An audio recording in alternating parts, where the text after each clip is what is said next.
birthday. Happy birthday to you. Yan. So yan, Miss Joyce. Make a wish.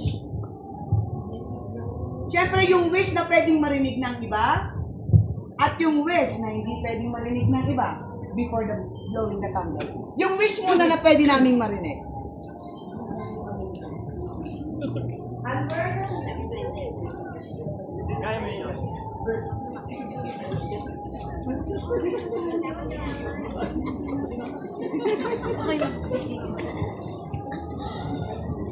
Ano?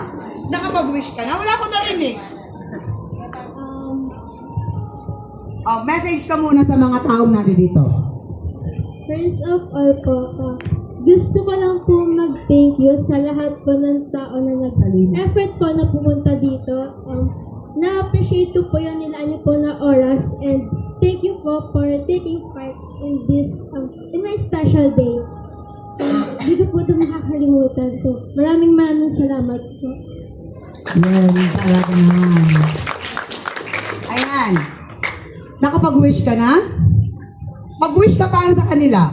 Anong wish mo para sa kanila kung ayaw mo mag-wish para sa sarili mo na gusto mong i-share sa amin? Ano? Sabi mo kayo yan.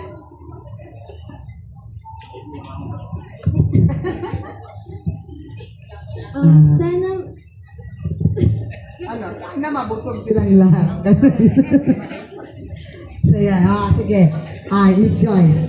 Mag-wish ka muna, ha? Wish before blowing the candle.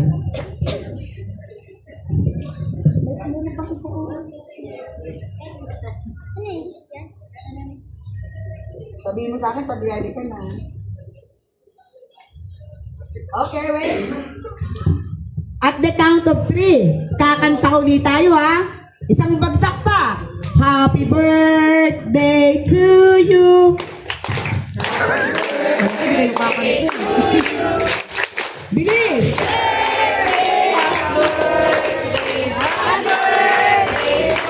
Mas mabilis!